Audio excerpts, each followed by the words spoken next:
Une maison silencieuse, plusieurs morts, et au milieu du sous-sol, un corps qui ne devrait pas être là. La police de Grantham County découvre une scène qui refuse déjà de raconter une histoire logique. Les victimes ne semblent pas avoir affronté un intrus venu de l'extérieur. Aucun signe évident d'effraction. Rien qui permette de reconstruire proprement l'ordre des événements. Au contraire, tout indique que les habitants ont essayé de fuir quelque chose qui se trouvait avec eux, à l'intérieur. Puis, sous une couche de terre, les agents trouvent une jeune femme nue, partiellement enterrée. Son visage est intact. Sa peau ne porte aucune blessure visible. Elle ne correspond à personne dans la maison. Personne ne sait comment elle est arrivée là. Ce corps devient immédiatement plus qu'une preuve. Il devient le centre muet de toute l'affaire. Comme son identité est inconnue, la jeune femme reçoit le nom administratif que l'on donne aux mortes sans nom aux États-Unis, Jane Doe. Un nom pratique, presque neutre, conçu pour remplir une case en attendant que la vérité arrive. Mais ici, la vérité ne va pas arriver de l'extérieur. Elle se trouve déjà enfermée sous cette peau parfaitement calme. Le shérif Sheldon Burke fait transporter Jane Doe jusqu'à la morgue des Tilden. L'endroit appartient à une famille qui vit depuis des générations au contact des morts. Tommy Tilden est médecin légiste. Son fils Austin travaille avec lui. Leur morgue n'a rien d'un vaste laboratoire moderne rempli d'écrans et d'équipes en blouse blanche. Elle se trouve sous la maison familiale, dans un sous-sol étroit, avec ses couloirs, son ascenseur ancien, ses tiroirs métalliques, son four crématoire et ses pièces où chaque bruit semble rester prisonnier des murs. Avant l'arrivée de Jane, le film nous montre comment Tommy et Austin travaillent. Ils examinent un cadavre, observent les tissus, suivent les indices, puis reconstruisent la cause de la mort. Tommy ne cherche pas à impressionner son fils. Il lui apprend une règle beaucoup plus importante, un corps ne ment pas. Les vivants peuvent cacher leurs intentions, modifier leurs témoignages, protéger leurs secrets. Le mort, lui, porte la vérité quelque part. Il suffit de savoir regarder. Cette certitude est la fondation du métier de Tommy. Elle est aussi le piège central du film. Tommy est interprété par Brian Cox avec une autorité tranquille.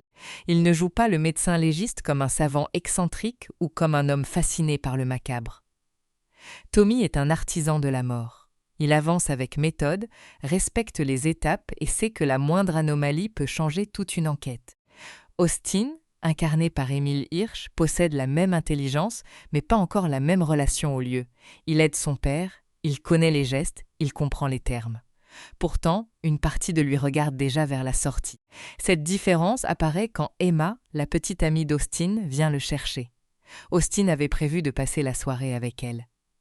Il pourrait quitter la morgue, abandonner le travail pour quelques heures et choisir une vie qui ne sent pas le désinfectant, la pierre froide et la fumée du crématorium.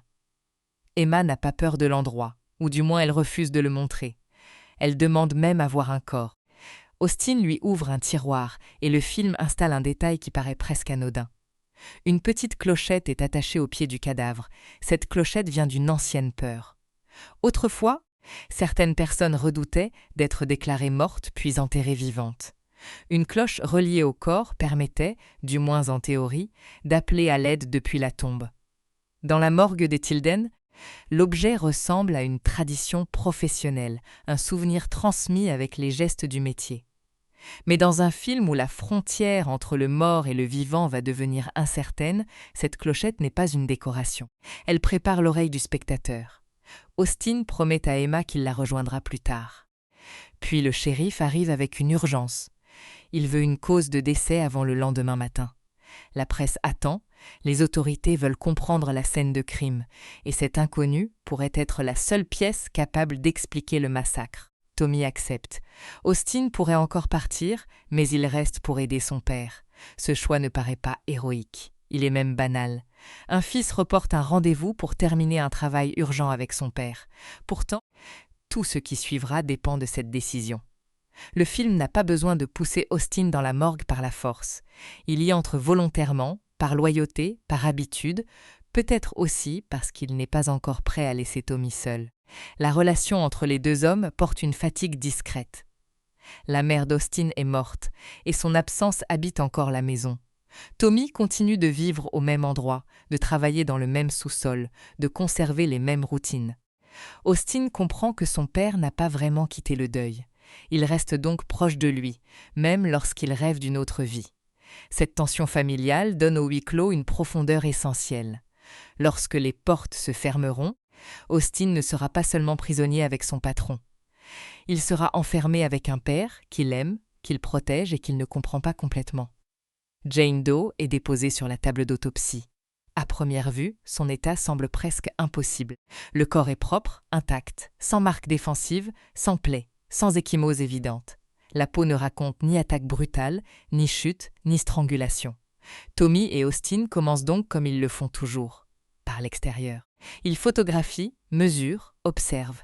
Ils cherchent un tatouage, une cicatrice, une trace d'injection, n'importe quel détail capable de donner un nom ou une cause. Mais chaque réponse possible ouvre une contradiction. Ses yeux sont troubles, comme ceux d'une personne morte depuis plusieurs jours. Pourtant, son corps ne présente pas la rigidité attendue. Son état général suggère une mort récente, tandis que certains signes indiquent une dégradation plus ancienne. Tommy remarque aussi que sa taille est anormalement fine, comme si elle avait porté longtemps un corset. Cette particularité ne permet pas encore de dater le corps, mais elle crée une sensation de déplacement. Jane Doe semble avoir été déposée dans le présent par une époque qui ne veut pas encore se nommer. Puis viennent les blessures invisibles. Les poignets et les chevilles ont été fracturés. Pas simplement contusionnées, mais brisées avec une violence considérable. Pourtant, la peau au-dessus des os ne porte aucune marque correspondante. Normalement, un traumatisme aussi grave laisse des traces. Gonflement, déchirure, coloration, réaction du tissu. Ici, l'intérieur a été détruit sans que l'extérieur ait été touché. La langue de Jane a également été coupée. Tommy l'observe sans tirer de conclusions précipitées. Il ne veut pas transformer une anomalie en théorie. Il procède par accumulation. Un corps sans blessure externe. Des articulations broyées. Une langue arrachée. Des signes de mort qui ne concordent pas. L'affaire commence à prendre la forme d'une torture, mais d'une torture qui aurait effacé ses propres marques. C'est là que The Jane Doe Identity installe sa peur la plus efficace. Jane ne bouge pas, elle ne se redresse pas, elle n'ouvre pas brusquement les yeux. Le danger vient d'abord de l'impossibilité médicale. Plus Tommy et Austin regardent, moins le corps obéit aux règles qu'ils connaissent. Leur expertise, qui devrait les protéger contre la superstition, les rapproche au contraire du mystère. Chaque geste scientifique retire une couche de normalité. Tommy commence l'incision principale. La lame traverse la peau de la poitrine jusqu'au bas de l'abdomen. Le geste est précis, contrôlé, professionnel. Puis du sang s'écoule, pas quelques gouttes épaisses restées dans un vaisseau. Le sang coule avec une fraîcheur troublante, comme si la circulation s'était interrompue beaucoup plus récemment que ne l'indiquent les yeux. Austin le remarque. Tommy aussi. Aucun des deux ne panique, car ils ont encore confiance dans l'existence d'une explication. Peut-être une conservation inhabituelle, peut-être une réaction chimique, peut-être un détail qu'ils n'ont pas encore découvert. Ils ouvrent la cage thoracique et examinent les organes. Les poumons sont noircis, comme si Jane avait respiré de la fumée pendant un incendie. Pourtant, sa peau ne présente aucune brûlure. Ses voies respiratoires racontent une agonie que son visage ne montre pas. À l'intérieur, les tissus portent des dégâts sévères, alors que l'enveloppe du corps reste presque parfaite. C'est une inversion totale de l'autopsie habituelle. Tommy et Austin ne cherchent plus seulement ce qui a tué Jane Doe. Ils essaient de comprendre comment un être humain peut avoir subi plusieurs formes de violence extrême sans qu'aucune d'elles n'apparaisse à la surface. Et pendant qu'ils travaillent, Jane reste là, immobile, les yeux fermés, comme si elle ne cachait rien, comme si elle les laissait simplement continuer l'autopsie, devait réduire l'inconnu à une suite de faits. Une incision, une observation, une mesure, puis une conclusion. Mais à peine la cage thoracique ouverte, Tommy et Austin se retrouvent devant un problème plus inquiétant qu'un meurtre compliqué. Chaque organe semble raconter une mort différente. Les poumons de Jane sont noirs. Pas légèrement congestionnés, pas simplement altérés par une maladie ou par le temps. Ils portent les traces d'une exposition massive à la fumée, comme si elle avait respiré au cœur d'un incendie jusqu'à ce que son organisme cède. Pourtant, son visage n'est pas brûlé, ses cheveux n'ont pas été consumés. Sa peau ne montre ni cloque, ni rougeur, ni zone carbonisée. La fumée paraît avoir traversé le corps sans toucher son enveloppe. Tommy ne cherche toujours pas le surnaturel. Sa réaction reste celle d'un homme qui a consacré sa vie à repousser les conclusions faciles. Il demande à Austin de noter les anomalies, une par une. Il sait qu'une autopsie n'est pas une histoire que l'on invente au fur et à mesure. C'est une reconstruction. Tant que les éléments ne s'accordent pas, la cause de la mort demeure ouverte. Mais les éléments ne s'accordent jamais. Autour des organes, il découvre des lésions et des cicatrices internes. Les tissus portent les traces de blessures profondes, comme si une lame avait pénétré plusieurs fois dans le corps. Là encore, aucune plaie d'entrée n'existe à la surface. Il devrait y avoir des coupures, du sang séché, une perforation, au moins une marque. Jane présente le résultat d'une agression sans en conserver le passage. Cette contradiction transforme lentement la table d'autopsie en scène de crime impossible. Les fractures des poignets et des chevilles évoquent une immobilisation violente. La langue sectionnée suggère qu'on a voulu l'empêcher de parler ou de crier. Les poumons noircis renvoient au feu. Les organes lacérés parlent de coups de couteau. Jane ne semble pas avoir subi une seule mise à mort, mais plusieurs supplices superposés. Pourtant, elle reste extérieurement intacte, presque préservée. Austin commence à regarder le visage de la jeune femme différemment. Au début, Jane n'était qu'un corps anonyme confié à leur expertise. Maintenant, son calme apparent devient dérangeant. Ses traits ne portent aucune grimace de douleur, ses paupières restent closes. Sa bouche ne peut plus raconter ce qu'elle a vécu. Tout se trouve caché en elle, comme si quelqu'un avait volontairement déplacé l'épreuve sous la peau. Le film construit sa tension autour de cette idée simple, ouvrir Jane ne permet pas de la comprendre. L'ouverture la rend encore plus opaque. Tommy prélève des échantillons. Il examine les tissus avec patience, compare leur état, cherche une infection, un poison, une maladie rare. Sa voix demeure stable, mais ses gestes deviennent plus prudents. Il ne s'agit plus d'identifier rapidement une cause de décès pour satisfaire le shérif. Il veut résoudre une énigme qui attaque directement sa confiance professionnelle. Puis le son de la morgue commence à changer.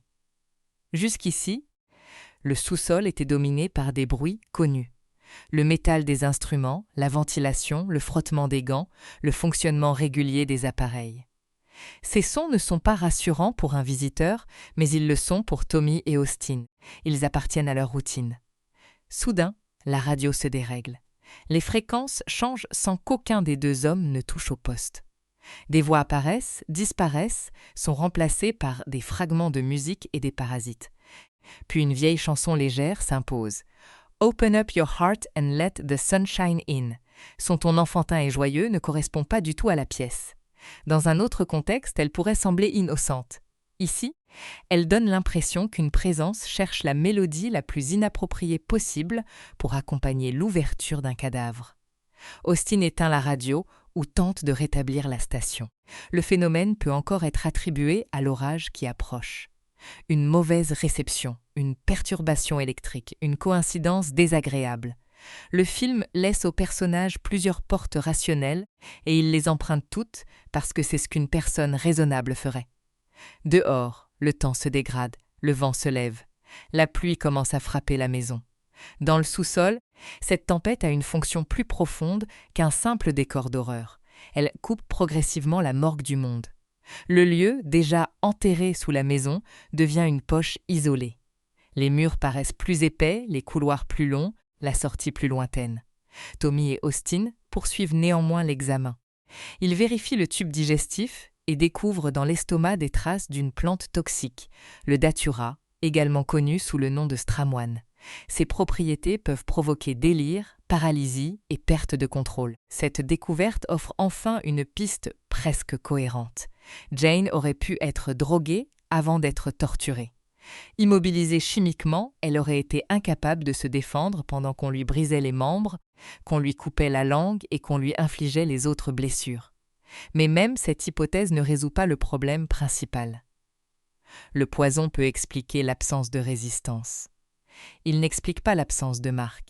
La provenance de la plante ajoute une nouvelle étrangeté. Le type identifié est associé à la Nouvelle-Angleterre, loin de la Virginie où Jane a été retrouvée. Le corps n'est donc peut-être pas lié à la maison dans laquelle il a été découvert. Quelqu'un aurait pu le transporter. Quelqu'un aurait pu l'enterrer là. Mais pourquoi déposer une victime aussi soigneusement préservée sous une scène de massacre récente? Et surtout, depuis combien de temps voyage-t-elle ainsi, de lieu en lieu, en laissant la mort apparaître autour d'elle? À ce stade, Tommy ne formule pas encore cette dernière question. Il reste concentré sur la matière. Pour lui, la plante est un indice géographique. Les blessures sont des indices criminels. L'état du sang est un indice temporel. Il continue d'espérer qu'en les plaçant dans le bon ordre, une explication humaine émergera. Austin, lui, commence à perdre cette certitude. Il croit apercevoir une silhouette dans le couloir.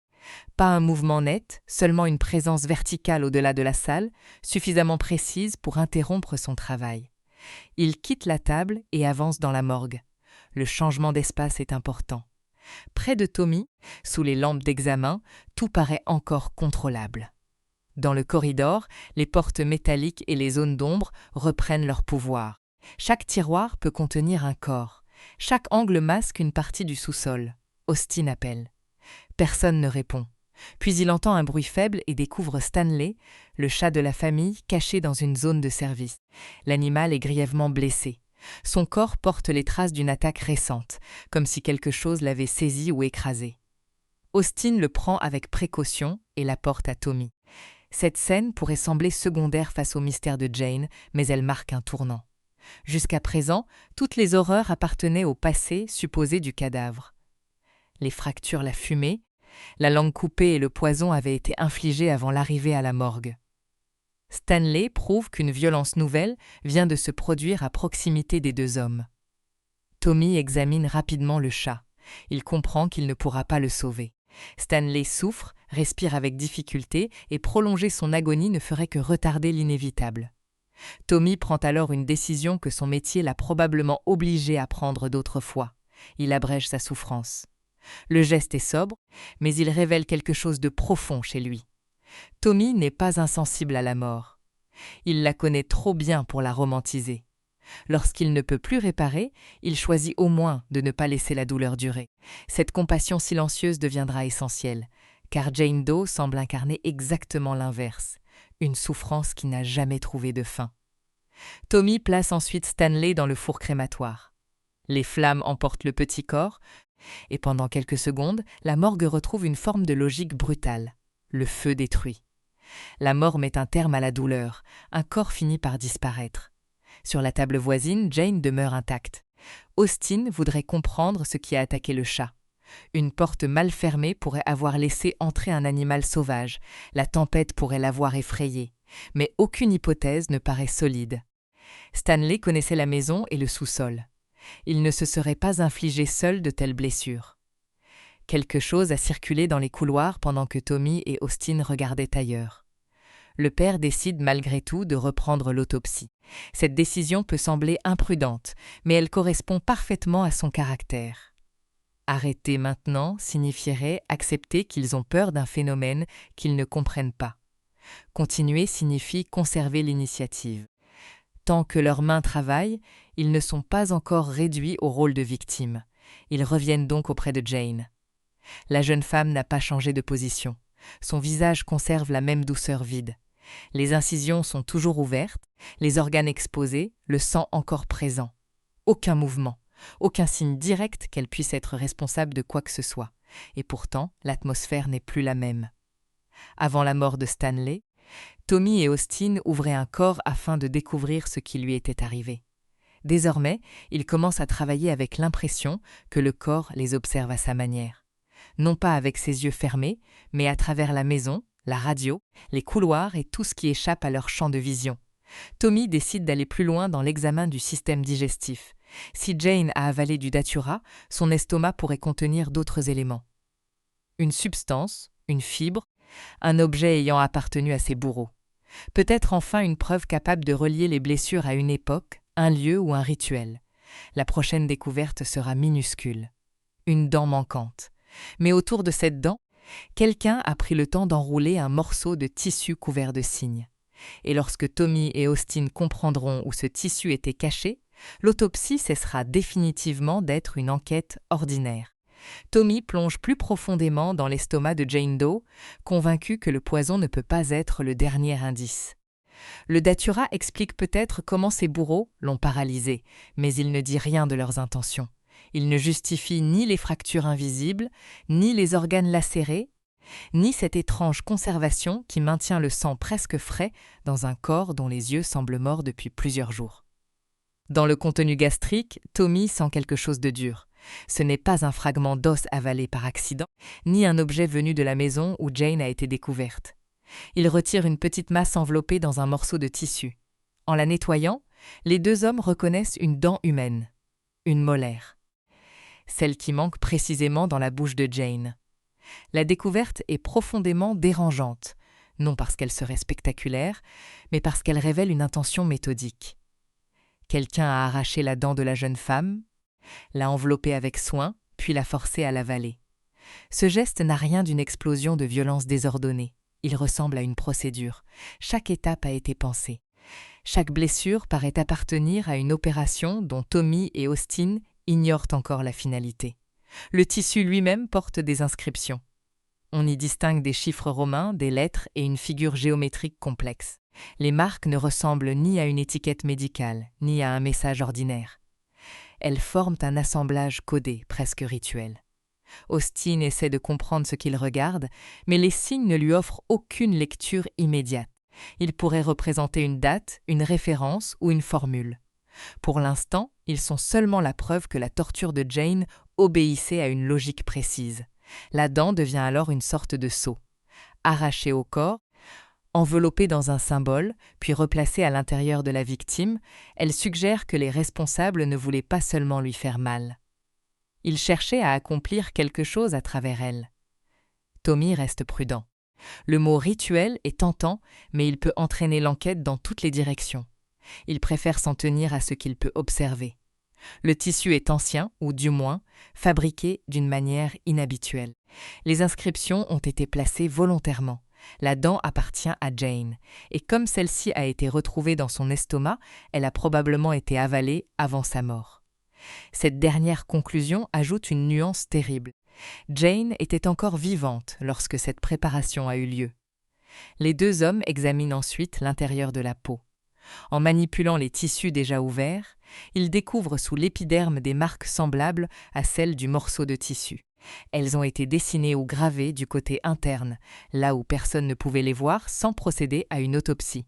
Cette fois, même Tommy reste silencieux. Une blessure cachée sous la peau défie la logique médicale autant que les autres traumatismes. Pour inscrire ces symboles sans laisser de traces externes, il aurait fallu retourner la peau, la marquer, puis la replacer sans cicatrice. Une telle opération ne peut pas être accomplie sur un être humain vivant sans provoquer des dégâts visibles. Pourtant, les signes sont là, nets, enfermés dans Jane comme une écriture secrète destinée à ne jamais être lue, ou destinée à être lue uniquement par ceux qui auraient l'audace de l'ouvrir. Cette possibilité change le sens de toute l'autopsie. Jusqu'ici, Tommy et Austin croyaient découvrir des preuves que les meurtriers avaient tenté de dissimuler, mais les symboles semblent presque les attendre. Leur emplacement garantit qu'ils seront révélés par un médecin légiste, comme si le corps avait été préparé pour conduire ses examinateurs jusqu'à un point précis. Jane n'a plus l'apparence d'une victime abandonnée au hasard. Elle ressemble à un objet fermé, construit en couches. L'extérieur intact attire la curiosité. Les blessures internes provoquent l'incompréhension. La dent mène au tissu. Le tissu mène au symbole. Et chaque nouvel indice oblige les deux hommes à poursuivre. Le piège ne les saisit pas brusquement. Il leur donne envie d'avancer. Tommy prend des photographies et tente de comparer les inscriptions. Austin observe la figure, cherche un motif répétitif, une combinaison qui pourrait renvoyer à un texte ou à une date. Il ne dispose pas encore de suffisamment d'informations, mais une certitude commence à émerger. La réponse ne sera pas purement anatomique. Pour comprendre comment Jane est morte, il faudra comprendre ce que quelqu'un croyait accomplir en la torturant, puis les lampes vacillent. Le premier clignotement peut être attribué à la tempête. L'électricité est instable, le vent frappe la maison, la pluie s'intensifie. Mais les variations deviennent plus violentes. Les ombres semblent bondir d'un mur à l'autre. La lumière blanche de la salle d'autopsie perd sa régularité, et le visage de Jane apparaît puis disparaît dans les pulsations. La radio se remet à changer de fréquence. Entre les parasites, une voix annonce que le 4e jour doit être consacré au Seigneur. La phrase surgit sans contexte, comme un message arraché à une émission religieuse. Elle peut n'être qu'un fragment capté au hasard, mais elle arrive au moment exact où les inscriptions rituelles viennent d'être découvertes. Le hasard devient de plus en plus difficile à défendre. La vieille chanson revient également, avec son invitation joyeuse à ouvrir son cœur et à laisser entrer la lumière. Dans cette pièce où le corps a littéralement été ouvert, les paroles prennent une cruauté presque moqueuse. La mélodie ne semble plus accompagner la scène, elle paraît la commenter. Tommy essaie encore de garder le contrôle. Une tempête peut perturber une radio. Une installation ancienne peut provoquer des variations électriques. 2 événements inhabituels ne constituent pas nécessairement une présence. Il lui faut des preuves, et les seules preuves qu'il accepte sont celles qu'il peut toucher. Alors les ampoules éclatent, le verre se brise au-dessus d'eux. La salle tombe dans l'obscurité, puis l'éclairage de secours se déclenche partiellement. La couleur du lieu change. La morgue n'est plus un espace de travail éclairé et organisé, mais un réseau de couloirs rougeâtres, de portes fermées et de surfaces métalliques qui renvoient des reflets incomplets. Tommy et Austin interrompent enfin l'autopsie. Ce n'est pas encore une fuite. Ils veulent vérifier les fusibles, comprendre l'étendue de la panne et rétablir le courant. Mais dès qu'ils quittent Jane, le film leur retire la seule chose qui les protégeait jusque-là, la visibilité. Tant que le corps était sous la lumière, toutes les anomalies restaient localisées sur la table. Dans l'obscurité, le danger peut désormais occuper toute la morgue. Ils traversent le couloir avec des lampes portatives. Chaque mouvement devient plus lent. Le silence n'est jamais total. On entend le bâtiment réagir à la tempête, les conduites vibrer, les portes métalliques bouger légèrement. À plusieurs reprises, un tintement se glisse parmi ces sons. La clochette.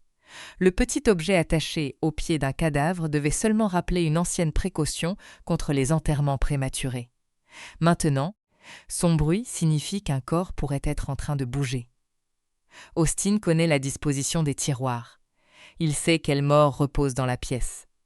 Il sait aussi qu'aucun d'eux ne peut tirer sur le fil de cette cloche. Tommy et lui vérifie les compartiments. Les corps ont disparu. Les tiroirs qui devaient être occupés sont vides. Aucun collègue n'est venu déplacer les cadavres. Aucun transport n'était prévu pendant l'autopsie de Jane. Les portes de la morgue n'ont pas été ouvertes. Pourtant, les morts ne se trouvent plus là où Tommy et Austin les avaient laissés. Cette découverte détruit le dernier confort offert par l'explication électrique. Une panne peut éteindre les lampes. Elle ne peut pas vider des tiroirs funéraires. Austin comprend que les silhouettes aperçues plus tôt dans le corridor n'étaient peut-être pas une impression. Il repense à Stanley, retrouvé mutilé après avoir disparu dans le sous-sol. Quelque chose s'est déplacé dans la morgue avant même que les lumières ne s'éteignent. Quelque chose capable de toucher les êtres vivants et peut-être de relever les morts. La priorité change immédiatement. Il ne s'agit plus de terminer le rapport pour le shérif. Il faut sortir. Les 2 hommes atteignent l'ascenseur qui relie le sous-sol au niveau supérieur. Ils appuient sur le bouton, mais le mécanisme ne répond pas. L'indicateur reste immobile. La panne a immobilisé la cabine, condamnant la voie la plus directe vers la maison. Ils se dirigent alors vers la sortie de secours. La porte refuse de s'ouvrir complètement. De l'autre côté, un arbre abattu par la tempête bloque le passage. Le tronc et les branches forment une masse trop lourde pour être déplacée depuis l'intérieur. La nature elle-même semble avoir scellé l'accès au sous-sol. L'image est simple, mais elle révèle la précision du piège. L'ascenseur est mort. La sortie secondaire est obstruée. Le courant est instable. Les cadavres ont quitté leur tiroir. Tommy et Austin ne peuvent plus rejoindre l'extérieur sans rétablir un système ou attendre qu'une aide vienne les chercher. Austin tente d'utiliser son téléphone portable. Aucun signal. Le sous-sol était déjà difficile à couvrir et la tempête aggrave le problème. Il se déplace, lève l'appareil, cherche un point de réception. Rien. Tommy essaie la ligne fixe du bureau, mais elle ne fonctionne pas davantage. La connexion avec le monde extérieur vient de disparaître. Ils ne savent pas si le shérif reviendra rapidement. Ils ne savent pas si Emma tentera de rejoindre Austin malgré l'orage. Ils ignorent même si quelqu'un peut entendre ce qui se passe sous la maison. Le lieu où Tommy a passé des années à examiner les morts vient de devenir une tombe fermée. Pourtant, Jane n'a pas quitté sa table. Cette immobilité est peut-être le détail le plus effrayant. Tous les phénomènes semblent tourner autour d'elle, mais elle ne fournit aucune preuve directe de son implication. Les lampes éclatent ailleurs. Les corps disparaissent hors de son champ. Le chat est attaqué dans un corridor. L'arbre tombe à l'extérieur. Jane reste parfaitement passive, et cette passivité permet encore au doute de survivre. Tommy refuse de déclarer qu'un cadavre est responsable de la tempête, de la panne et des apparitions. Il a besoin d'un instant pour réfléchir, nettoyer les blessures légères causées par le verre et reprendre son souffle. Il se rend dans les toilettes de la morgue, laissant Austin quelques mètres plus loin. Dans le miroir, Tommy ne voit d'abord que son propre visage fatigué. Puis un bruit résonne derrière lui. Il se retourne. La pièce paraît vide. La lumière de secours révèle les murs, le lavabo, la porte entr'ouverte. Rien ne bouge. Tommy attend, écoute et tente de distinguer le son de la tempête de celui d'une présence située beaucoup plus près. Quelque chose le frappe. L'attaque vient de l'obscurité, brutale et presque invisible. Tommy est projeté contre les installations. Il tente de se défendre sans parvenir à identifier clairement son agresseur. Pendant quelques secondes, toute son expertise devient inutile. On ne peut pas autopsier ce que l'on ne voit pas. On ne peut pas raisonner avec une force qui surgit d'un espace vide. Austin entend le choc et accourt. Lorsqu'il retrouve son père, Tommy est blessé, bouleversé et incapable de fournir une explication rationnelle. Pour la première fois depuis l'arrivée de Jane Doe, il ne peut plus prétendre qu'ils observent seulement les conséquences d'une violence ancienne. La violence est maintenant avec eux. Et elle vient de leur montrer qu'elle n'a pas besoin que Jane ouvre les yeux pour frapper. Tommy porte sur le visage les marques de l'attaque, mais la blessure la plus importante ne se voit pas. Pour la première fois de sa carrière, il vient d'être frappé par quelque chose qu'il ne peut ni identifier, ni expliquer, ni placer dans un rapport. Austin ne cherche plus à protéger les certitudes de son père. Depuis l'arrivée de Jane, chaque phénomène s'est produit autour de son corps. Les lumières ont éclaté après la découverte des symboles. Les cadavres ont disparu lorsque l'autopsie a progressé.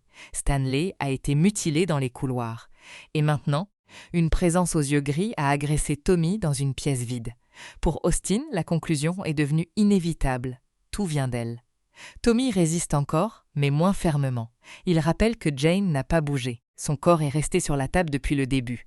Ils l'ont incisée, examinée et ouverte, sans observer la moindre contraction volontaire. Accuser un cadavre paraît absurde. Mais Austin lui oppose une vérité plus simple. Ce qu'ils ont trouvé à l'intérieur était déjà impossible. Continuer à exiger une explication normale ne les protégera pas. Les deux hommes comprennent également que Jane aurait pu les tuer rapidement si tel était son seul objectif. Elle a le contrôle du bâtiment, des lumières, des portes et peut-être même des autres morts. Pourtant, Tommy et Austin sont toujours vivants. Ils ont été blessés, séparés, effrayés, mais pas achevés. Jane semble vouloir autre chose. Tommy repense alors aux différentes étapes de l'autopsie. Les manifestations les plus violentes ont commencé lorsqu'ils se sont approchés des indices dissimulés sous sa peau. Comme si quelque chose cherchait à ralentir leur enquête. Comme si le corps contenait une vérité qu'il ne fallait surtout pas atteindre. Cette idée transforme leur peur en stratégie. S'ils restent cachés dans les couloirs, ils seront traqués sans comprendre les règles. S'ils retournent auprès de Jane et terminent l'examen, ils ont peut-être une chance de découvrir ce qu'elle est et surtout comment l'arrêter. Tommy accepte. Le choix demande un courage particulier. Il ne retourne pas dans la salle parce qu'elle semble sûre, mais parce qu'elle est probablement le centre exact du danger. Leur expertise médico-légale demeure leur seule arme. Face à une force surnaturelle, ils n'ont ni connaissance religieuse, ni protection rituelle, ni expérience du paranormal. Ils possèdent seulement leurs instruments et leur capacité à lire un corps. Ils avancent donc dans le corridor obscur. Austin tient une hache d'urgence. Tommy éclaire le passage. À chaque pas, ils attendent le retour du tintement métallique. Les corps disparus peuvent se trouver derrière n'importe quelle porte. Le rouge de l'éclairage de secours déforme les visages, efface les détails et donne aux surfaces de la morgue l'apparence de chair ouverte. Lorsqu'ils atteignent la salle d'autopsie, Jane repose exactement comme ils l'ont laissée. Aucun signe de mouvement. Aucun changement visible. Son visage conserve cette expression paisible qui ne correspond ni aux blessures internes, ni au chaos qui envahit le bâtiment. Autour d'elle, les outils sont restés sur les plateaux. Les photographies des symboles attendent encore leur interprétation. Tout ressemble à une scène professionnelle interrompue par une panne ordinaire. Austin regarde Jane avec une colère nouvelle. Il ne voit plus seulement une victime. Il voit une présence qui utilise son apparence vulnérable pour détourner les soupçons. Pourtant, Tommy refuse encore de confondre corrélation et preuve. Pour lui, Jane détient la réponse, mais cela ne signifie pas nécessairement qu'elle contrôle les événements. Ils entrent. Derrière eux, la porte se referme. Le bruit est sec, définitif. Austin se précipite sur la poignée. Elle ne bouge plus. Tommy essaie à son tour, pousse de l'épaule, cherche un défaut dans le mécanisme. La porte n'est pas simplement coincée. Quelque chose la maintient fermée depuis l'autre côté, alors que personne ne devrait se trouver dans le corridor. Les coups commencent presque immédiatement. Une présence frappe contre le métal. Une fois, puis une autre. Le choc résonne dans toute la salle. Tommy et Austin reculent, suivant des yeux les vibrations de la porte. Ils ignorent si ce qui attend dehors est l'agresseur de Tommy, l'un des cadavres disparus, ou une nouvelle illusion. Austin saisit la hache, il frappe près de la serrure. La lame pénètre difficilement dans la porte. Le métal résiste, mais Austin recommence. Chaque coup ouvre une fente plus large. Tommy tente de l'aider tout en surveillant Jane, car le vacarme pourrait masquer un mouvement sur la table. Après plusieurs frappes, un trou apparaît. Austin approche son visage avec précaution. Le corridor semble vide. Il essaie de regarder sur les côtés, mais son angle est trop étroit. La lumière rouge ne révèle qu'une portion du mur opposé. Puis un visage surgit devant l'ouverture. La chair est déformée, les traits morts, les yeux recouverts de cette couleur grise que Tommy a déjà aperçue pendant son attaque. Il s'agit de l'un des cadavres qui reposait dans les tiroirs. Mais il se tient debout. Son visage se presse contre la porte avec une proximité obscène, comme s'il attendait depuis le début qu'Austin regarde à travers. Austin recule brusquement. La main du mort passe par l'ouverture et cherche à l'atteindre. Les doigts se referment dans le vide. Le bras ne bouge pas comme celui d'un vivant. Il avance avec une rigidité mécanique, animé par une volonté qui ne lui appartient probablement pas. Tommy et Austin frappent la main, éloignent le bras et bloquent l'ouverture avec ce qu'ils trouvent. Ils viennent enfin d'obtenir la preuve visuelle que Tommy refusait d'accepter. Les autres corps se déplacent réellement dans la morgue. Mais cette preuve ne répond à rien. Elle agrandit seulement le problème. Les cadavres peuvent marcher. Jane semble les contrôler ou les utiliser. La porte reste condamnée. L'ascenseur ne fonctionne pas. Et les deux hommes sont enfermés dans la même pièce que la source probable du phénomène. Austin ne veut plus terminer l'autopsie. Il veut détruire Jane. Le four crématoire représenterait la solution logique. Tommy vient d'y incinérer Stanley. Si Jane est réduite en cendres, peut-être que son influence disparaîtra avec son corps. Mais atteindre le four exige de traverser le corridor où les morts les attendent. La porte ne s'ouvre toujours pas et le trou créé par la hache ne suffit pas pour sortir. Ils doivent utiliser ce qui se trouve dans la salle. Tommy hésite. Brûler un corps confié par la police constitue la destruction volontaire d'une preuve essentielle. Jane pourrait encore être une victime dont l'identité doit être rendue à sa famille. Mais ces règles appartiennent à un monde où les morts restent dans leur tiroir. Ce monde vient de disparaître. Austin récupère un produit inflammable. Ils éloignent les instruments et tentent de dégager la zone autour de la table. Tommy sait que mettre le feu dans une pièce fermée est extrêmement dangereux. La fumée peut les asphyxier. Les flammes peuvent atteindre les réserves chimiques. L'incendie peut se propager à toute la morgue. Pourtant, attendre revient à offrir leur vie à ce qui se trouve derrière la porte. Ils versent le liquide sur Jane. Le corps ne réagit pas. Même ouverte, mutilée par l'autopsie et couverte de carburant, elle conserve sa tranquillité. Cette absence de mouvement force presque les deux hommes à douter une dernière fois. Ils s'apprêtent à incendier une jeune femme qui ressemble toujours à une morte sans défense. Puis les coups reprennent derrière la porte. Austin allume le feu. Les flammes couvrent Jane avec une rapidité brutale. Elles montent au-dessus de la table, enveloppent son torse et son visage, puis se répandent le long du métal. Pendant un instant, Tommy et Austin croient avoir repris le contrôle. Le feu est une réponse ancienne, directe, universelle. Ils ne cherchent pas à comprendre. Ils consument. Mais les flammes quittent rapidement le corps. Elles gagnent les draps, les plateaux, les meubles et une partie du matériel. Le liquide s'est répandu plus loin que prévu. La chaleur devient insupportable. La fumée s'accumule sous le plafond. Tommy comprend qu'il risque de mourir dans l'incendie avant de savoir si Jane peut être détruite. Il attrape un extincteur et attaque les flammes. Le produit blanc envahit la pièce, coupe la visibilité et recouvre le sol. Austin l'aide à éloigner les objets en feu. Les deux hommes toussent, trébuchent et luttent pour empêcher le brasier d'atteindre le reste de la morgue. Pendant quelques secondes, Jane disparaît entièrement derrière la fumée. Le silence revient progressivement. Les flammes s'éteignent. Quelques zones continuent de crépiter, mais l'incendie principal est maîtrisé. Tommy baisse l'extincteur. Austin attend que la fumée se disperse, convaincu qu'il ne restera sur la table qu'un corps carbonisé. Jane réapparaît. Sa peau est intacte. Aucune brûlure, aucun cheveu consumé, aucun noircissement. Le feu a endommagé la salle fondue du matériel et menacé de tuer Tommy et Austin, mais le corps n'a subi aucune altération visible. Même les lésions de l'autopsie semblent exactement dans le même état qu'avant. Le résultat rappelle les poumons noircis découverts plus tôt. Jane porte à l'intérieur les conséquences d'un incendie ancien, tandis qu'un feu réel refuse maintenant de toucher son extérieur, comme si son corps absorbait la souffrance sans accepter la destruction. Comme si le supplice pouvait être répété éternellement sans jamais lui offrir la mort. Tommy s'approche, sidéré. À cet instant, sa résistance rationnelle s'effondre. Il ne cherche plus une réaction chimique exceptionnelle ou une erreur d'observation. Un corps humain couvert de produits inflammables ne peut pas ressortir intact d'un tel brasier. Jane ne respecte aucune loi naturelle qu'il connaisse.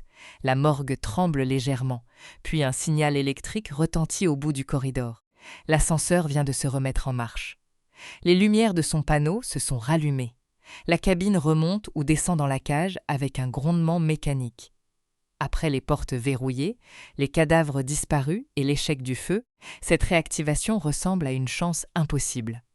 Une ouverture offerte au moment exact où Tommy et Austin n'ont plus aucun moyen de combattre. La porte de la salle d'autopsie se libère. Austin l'ouvre avec précaution. Le corridor est vide. Le cadavre aperçu quelques instants plus tôt a disparu. Aucun tintement ne se fait entendre. Seul le bruit régulier de l'ascenseur traverse le sous-sol. Tommy et Austin quittent Jane et courent vers la cabine. Ils ne se demandent pas pourquoi l'électricité fonctionne soudainement. Ils ne se demandent pas pourquoi la porte a choisi cet instant pour s'ouvrir. Après tout ce qu'ils viennent de subir, la possibilité de rejoindre l'étage supérieur suffit à effacer leur prudence. Les portes de l'ascenseur s'écartent. La cabine les attend, éclairée, vide, presque rassurante. Ils entrent. Mais dans cette morgue, aucune porte ne s'ouvre gratuitement. Les portes de l'ascenseur restent ouvertes. Austin appuie plusieurs fois sur le bouton. Tommy essaie le panneau, frappe la commande, vérifie si un objet bloque le mécanisme. La cabine fonctionne assez pour les accueillir, mais refuse de partir. Elle leur donne l'apparence d'une sortie sans leur offrir le mouvement nécessaire pour s'échapper. Au bout du corridor, une silhouette apparaît. Elle avance lentement dans la lumière instable. Son visage est difficile à distinguer. Après l'attaque des cadavres réanimés, Tommy ne prend plus le temps d'observer. Il voit une forme humaine approcher, pense au tiroir désormais vide, aux yeux gris de son agresseur et à la main morte passée à travers la porte. Il saisit la hache. Austin lui demande d'attendre, mais la silhouette continue d'avancer.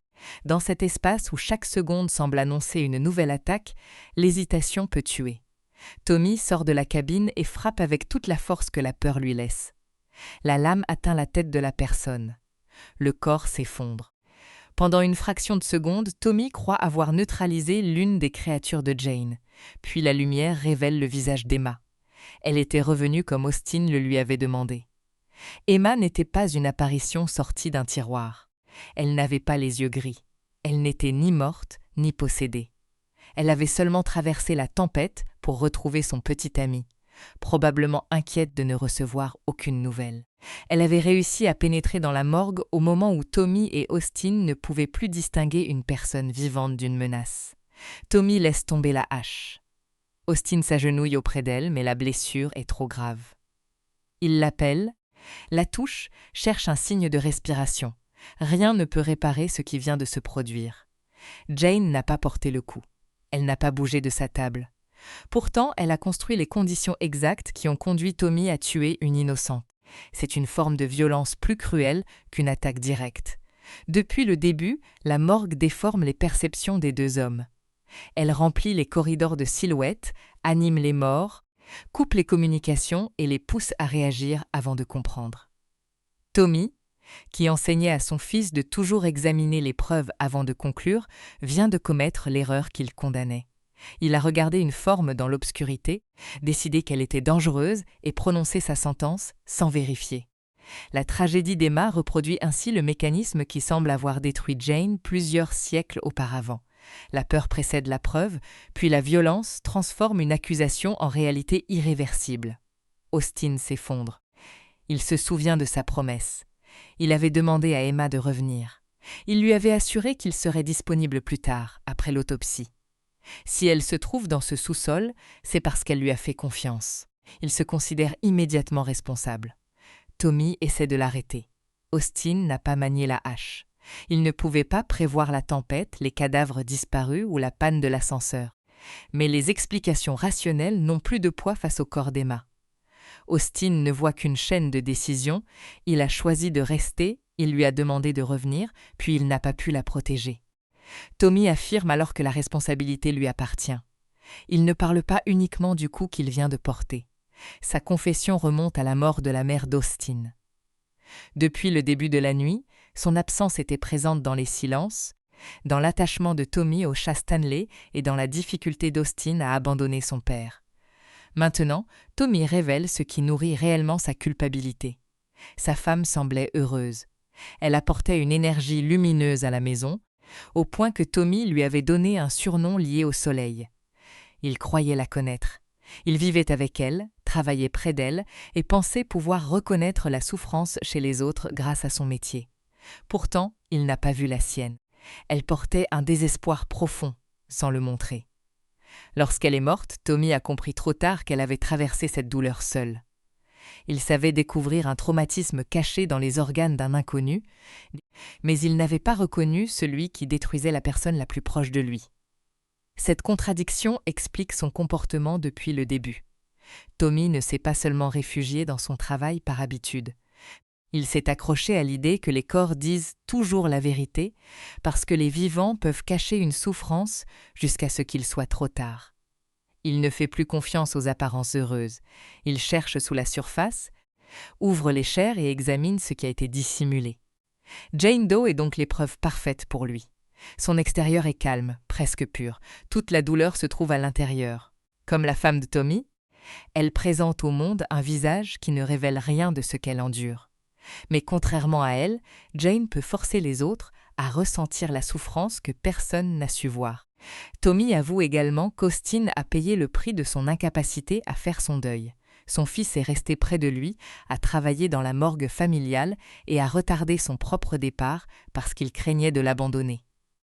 Emma le lui avait rappelé avant de partir. Austin voulait une autre existence, mais n'avait toujours pas annoncé cette décision à son père. Maintenant, cette autre existence gît devant l'ascenseur. Le rêve d'Austin de quitter la morgue, de construire quelque chose loin des morts et d'avancer avec Emma vient d'être détruit en un seul geste. La maison familiale l'a retenu une nuit de trop. Le silence qui suit n'est pas une pause dans l'horreur. Il appartient à Jane. Elle vient d'ouvrir une blessure entre le père et le fils sans quitter sa table. Elle les oblige à regarder ce qu'ils avaient évité pendant 2 ans. La culpabilité de Tommy, le sacrifice silencieux d'Austin et l'impossibilité de réparer certaines pertes. Puis Austin pose la question essentielle. Pourquoi Jane ne les a-t-elle pas déjà tués? Elle paraît capable de déplacer les morts, de créer des hallucinations, de contrôler les appareils et d'influencer tout le bâtiment. Elle aurait pu les écraser, les brûler ou les empêcher de respirer.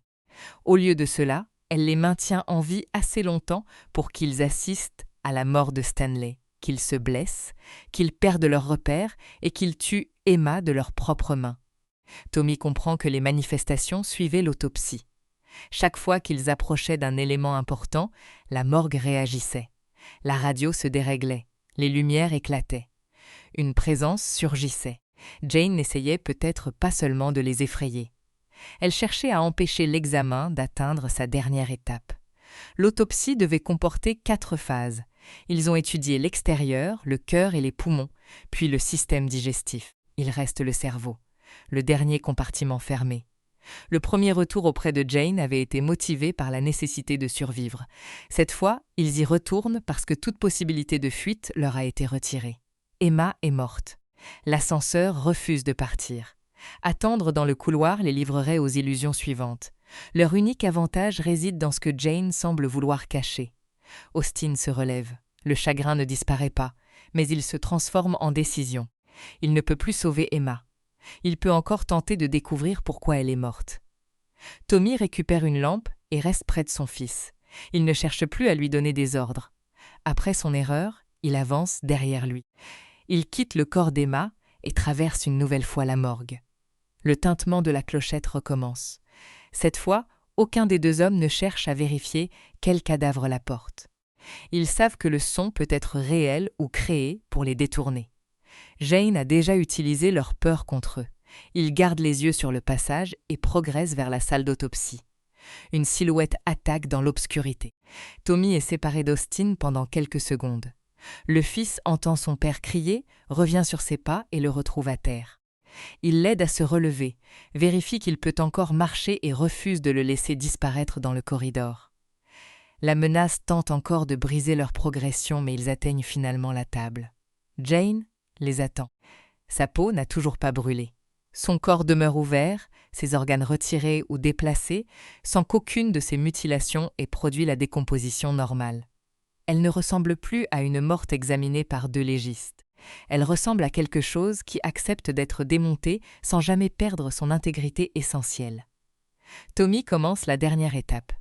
Il ouvre le crâne avec ses instruments, retire la partie supérieure et accède au cerveau. Après toutes les anomalies découvertes dans les poumons, le cœur, l'estomac et sous la peau, il s'attend à trouver des tissus détruits, une hémorragie ancienne ou une marque rituelle supplémentaire. Le cerveau paraît normal. Aucune lésion capable d'expliquer la mort. Aucune dégradation correspondant à l'état supposé du cadavre. Cette normalité est presque plus inquiétante que les blessures précédentes. Tous les autres organes portent l'histoire d'un supplice. Le cerveau, lui, semble préservé.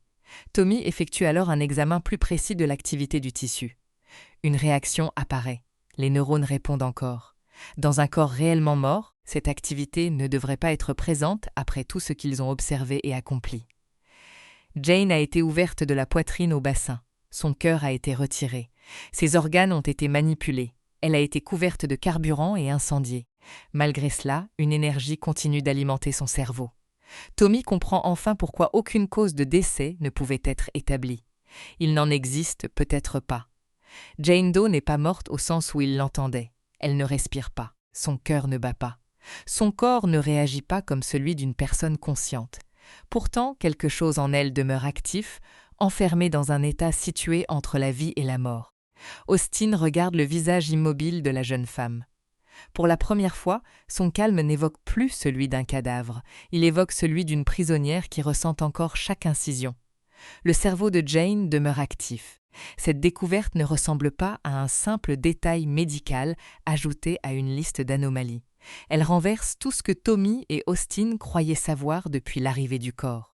Ils ne sont plus en train d'examiner une morte dont les blessures ont été étrangement conservées. Quelque chose continue de fonctionner en elle, malgré l'absence de respiration, malgré le cœur retiré, malgré l'incendie, malgré les heures passées sur la table. Jane peut encore sentir. Cette possibilité donne soudain un autre sens à chaque étape de l'autopsie. La lame qui a ouvert sa poitrine, les côtes sectionnées, les organes manipulés, le crâne découpé. Tommy et Austin pensaient travailler sur des tissus privés de conscience. Mais si l'activité cérébrale traduit une forme de perception, alors leur enquête a peut-être répété la torture que le corps portait déjà en lui. Austin regarde son père. Toute la colère dirigée contre Jane se mélange désormais à une horreur plus difficile à supporter. Ils ont cru qu'elle les attaquait parce qu'ils approchaient de son secret. Peut-être réagissait-elle aussi parce qu'elle ressentait chacun de leurs gestes. Tommy reprend le morceau de tissu découvert dans l'estomac. La dent enveloppée, les lettres, les chiffres romains et la figure tracée dessus ne peuvent plus être classés comme les accessoires obscurs d'un crime moderne. Les indices géographiques et anatomiques pointent déjà vers une époque beaucoup plus ancienne. La taille modelée par un corset, la tourbe sous les ongles, la plante venue de Nouvelle-Angleterre, l'état du tissu que les acides de l'estomac auraient dû détruire depuis longtemps. Les signes doivent être lus ensemble. Austin reconnaît dans les lettres une référence au Lévitique.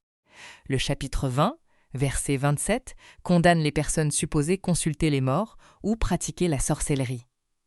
Il ne s'agit donc pas seulement d'une formule religieuse placée au hasard. Le passage désigne une catégorie de coupables et justifie leur mise à mort. Les chiffres renvoient également à l'année 1693, à la Nouvelle-Angleterre, à la période des procès de Salem. Tout s'aligne avec une précision terrifiante. Jane aurait vécu à l'époque où l'accusation de sorcellerie suffisait à détruire une existence. Une jeune femme pouvait devenir suspecte à cause d'une maladie, d'un conflit, d'une rumeur ou d'un comportement que sa communauté jugeait inquiétant. Une fois la peur installée, chaque protestation pouvait être interprétée comme un mensonge, chaque silence comme un aveu, chaque événement inexplicable comme une preuve supplémentaire. Tommy refuse toutefois une idée simpliste. Salem n'a pas révélé une communauté remplie de véritables sorcières. Les personnes accusées étaient principalement des innocentes enfermées dans une mécanique de peur collective. Des voisins en désignaient d'autres. Les soupçons se nourrissaient eux-mêmes. La société prétendait combattre le mal, mais produisait surtout de la violence contre ceux qui ne pouvaient pas se défendre. Jane n'était donc probablement pas une créature surnaturelle lorsqu'on l'a capturée. Elle était une femme. Cette distinction donne au film toute sa cruauté. Les bourreaux ont pu croire qu'ils avaient découvert une sorcière et qu'ils devaient purifier son corps. Ils lui ont brisé les articulations pour l'immobiliser. Ils lui ont coupé la langue afin de lui retirer la parole. Ils l'ont paralysée avec une plante toxique. Ils ont gravé des signes sous sa peau, mutilé ses organes, brûlé ses poumons et enfermé sa propre dent dans un tissu religieux. Ils ont appliqué un rituel conçu pour détruire une puissance qui n'existait peut-être pas encore. Et le rituel a échoué. Ou plutôt, il a réussi d'une manière monstrueuse.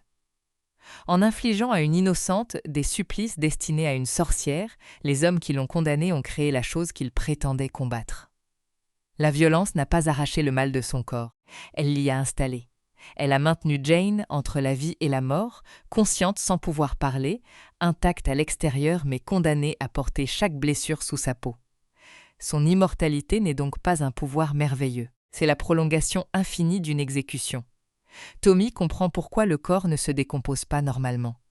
Quelque chose conserve Jane dans l'état exact nécessaire à son supplice. Elle ne peut ni guérir complètement, ni mourir. Son calme n'est pas la paix d'un cadavre. C'est l'immobilité forcée d'une victime qui demeure enfermée dans sa propre chair. Les symboles gravés à l'intérieur prennent alors une autre fonction. Ils ne servaient peut-être pas à cacher les preuves d'un crime. Ils faisaient partie du mécanisme qui devait lier Jane, transformer son corps en prison et maintenir le rituel actif. La dent avalée, le tissu et les références bibliques formaient un sceau. Les bourreaux voulaient que leur jugement continue d'agir après la mort. Mais ils ont sous-estimé ce qu'une souffrance sans fin pouvait devenir. Jane ne peut pas s'extraire de son corps. Elle n'a pas besoin de se lever pour agir. Sa conscience se répand autour d'elle, pénètre les lieux qui l'abritent, manipule les perceptions et utilise les morts comme des extensions de sa volonté. Là où son corps est transporté, la peur commence à contaminer les vivants. La famille découverte dans la maison n'avait probablement aucun lien avec son histoire. Les habitants n'étaient ni ses bourreaux, ni leurs descendants identifiés. Ils se trouvaient simplement sur son passage. La même chose vaut pour Stanley, Emma, Austin et Tommy. Jane ne choisit pas uniquement des coupables. Elle frappe ceux qui entrent dans son périmètre. Austin demande pourquoi. Pourquoi punir des inconnus plusieurs siècles après le crime? Pourquoi transformer chaque nouveau lieu en scène de massacre? Si Jane a été victime d'une injustice, pourquoi reproduit-elle cette injustice sur des personnes qui ne lui ont rien fait? Tommy ne trouve aucune réponse morale, seulement une logique de douleur. La souffrance n'a pas rendu Jane juste. Elle l'a rendue interminable. Elle ne distingue plus les responsables des témoins, les bourreaux des passants ou les médecins des assassins. Tous ceux qui approchent son corps deviennent les instruments d'un rituel de vengeance. Les survivants précédents ont sans doute compris qu'ils ne pouvaient pas la tuer. Ils ont tenté de s'en débarrasser, de l'enterrer loin de leur maison et de transmettre le danger à quelqu'un d'autre.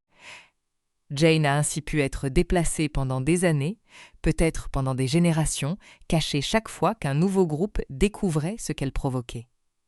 Cela expliquerait sa présence sous la maison des Douglas. Le corps n'aurait pas été placé là par un meurtrier cherchant simplement à dissimuler une victime récente. Quelqu'un aurait pu vouloir abandonner le problème, l'enfouir dans un lieu où il serait oublié. Mais Jane n'a pas besoin d'être découverte pour exercer son influence. Sa seule proximité suffit à faire éclater la peur, les hallucinations et la violence.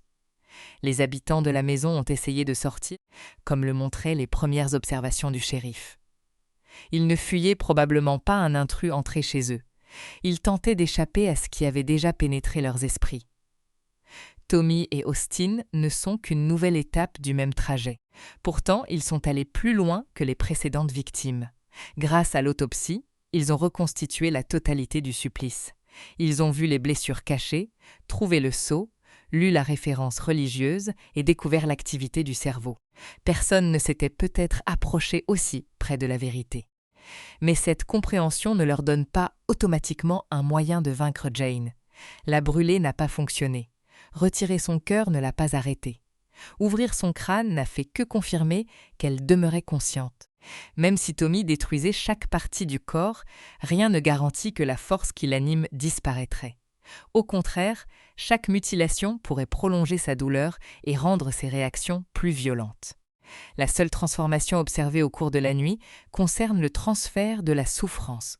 Lorsque Jane provoque une hallucination, les vivants ressentent la peur. Lorsqu'elle anime les corps, elle utilise les morts pour reproduire son supplice. Lorsqu'elle a conduit Tommy à frapper Emma, elle a fait subir à Austin une perte qu'il ne pourra jamais réparer. Elle ne cherche pas seulement à tuer, elle veut que les autres comprennent par leur propre chair ce qu'on lui a imposé. Tommy regarde les fractures, les incisions et les yeux opaques de Jane. Il saisit enfin pourquoi elle les maintient encore en vie. Une mort rapide serait trop simple. Ses bourreaux ne lui ont pas accordé cette grâce. Ils ont prolongé chaque étape, convaincus que la souffrance prouverait sa culpabilité ou purifierait son âme. Jane reproduit maintenant ce délai sur chaque personne qui croise son chemin. La vengeance est devenue son rituel. Austin demande ce qui pourrait l'arrêter. Tommy ne répond pas immédiatement. Il observe son fils, puis le corps d'Emma au-delà de la salle, comme si toutes ses erreurs venaient de se rassembler au même endroit. Depuis la mort de sa femme, Austin est resté pour le soutenir. Ce soir encore, il a abandonné son rendez-vous pour l'aider. Et maintenant, il risque de mourir dans une morgue qu'il voulait quitter depuis longtemps. Tommy comprend qu'il ne peut pas effacer la culpabilité ancienne, ni rendre Emma à son fils. Il peut seulement empêcher Jane de lui prendre davantage. Il s'approche de la table. Sa voix n'est plus celle du médecin qui dit qu'une observation. Il ne parle plus au corps comme à un objet. Il s'adresse directement à la conscience enfermée derrière ce visage. Il lui dit qu'il ne résistera pas. Il lui demande d'épargner Austin, puis il lui offre sa propre souffrance. Tommy se place devant Jane Doe comme un homme qui ne possède plus rien à négocier, sauf sa propre vie. Il ne connaît pas les mots exacts du rituel qui l'a créé. Il ne sait pas si elle comprend le langage humain de la même manière qu'autrefois. Mais il sait qu'une conscience demeure enfermée dans ce corps et que cette conscience est capable d'entendre la peur, d'identifier les blessures et de choisir la forme de souffrance qu'elle inflige. Tommy lui propose un marché, qu'elle prenne son corps, qu'elle lui transmette ce qu'elle ressent depuis des siècles, qu'elle lui fasse subir les fractures, le feu, les mutilations et la douleur qui n'ont jamais cessé de vivre sous sa peau. En échange, elle doit laisser Austin partir. Cette offre naît du désespoir, mais elle répond aussi à toute l'histoire personnelle de Tommy. Il n'a pas vu la souffrance de sa femme à temps. Il n'a pas compris qu'Austin restait auprès de lui par culpabilité. Il vient de tuer Emma parce que la peur lui a fait abandonner la prudence qu'il enseignait aux autres. Il ne peut plus corriger aucune de ses erreurs. Il peut seulement empêcher son fils de devenir la prochaine victime. Pendant un instant, rien ne se produit. Jane reste allongée, le crâne ouvert, le torse incisé, les organes exposés. Tommy attend. Austin lui demande de reculer. Il ne sait pas si son père vient de parler à une véritable conscience ou s'il est simplement en train de céder sous le poids de la nuit. Puis le poignet de Tommy se brise. L'os cède sous sa peau sans qu'aucune main ne le touche. Tommy pousse un cri et s'effondre contre la table. Presque simultanément, l'articulation correspondante de Jane commence à se réparer. La fracture cachée dans son corps disparaît tandis qu'elle apparaît dans celui du médecin. Le marché a été accepté. Tommy ne reçoit pas une blessure symbolique. Jane transfère réellement son supplice. Ses chevilles se brisent à leur tour. Ses membres se tordent. Son corps est immobilisé par la même violence que celle dont témoignait l'autopsie. Chaque traumatisme quitte Jane et s'inscrit dans Tommy avec une précision anatomique. Austin tente de l'éloigner de la table, mais Tommy lui ordonne de ne pas intervenir. Il a offert sa souffrance volontairement. Rompre le processus pourrait provoquer une réaction contre son fils. Il serre les dents et endure, même lorsqu'il comprend que Jane ne lui accordera aucune mort rapide. La peau de la jeune femme change sous leurs yeux. Les incisions se referment progressivement. Les tissus ouverts se rejoignent. Les traces de l'autopsie disparaissent comme si les instruments n'avaient jamais traversé son corps. Les organes retirés ou endommagés semblent retrouver leur intégrité. Le corps que Tommy et Austin ont méthodiquement démonté pendant la nuit se reconstitue sur la table. Pendant ce temps, Tommy devient son reflet vivant. Sa respiration se charge de fumée. Une douleur profonde traverse sa poitrine. Ses organes semblent subir les blessures que les deux hommes avaient observées chez Jane. Son visage ne porte pas encore toutes les marques du supplice, mais son corps se détruit de l'intérieur, exactement comme le sien. Cette scène révèle que Jane ne guérit pas gratuitement. Sa restauration exige que quelqu'un d'autre accueille ce qui la maintient prisonnière. Elle peut déplacer la douleur, mais peut-être pas la supprimer. Son immortalité fonctionne comme une dette qui doit être transmise d'un corps à un autre. Ses yeux commencent également à changer. Depuis son arrivée, ils étaient troubles, opaques, semblables à ceux d'une personne morte depuis plusieurs jours. À mesure que Tommy s'effondre, cette coloration disparaît. Les yeux de Jane retrouvent leur clarté naturelle. Pour la première fois, son visage ressemble véritablement à celui d'une jeune femme endormie. Elle paraît plus vivante au moment où Tommy est en train de mourir. Puis sa langue se reconstitue. Dans la bouche de Tommy, la blessure correspondante apparaît. Il se met à suffoquer, incapable de parler correctement.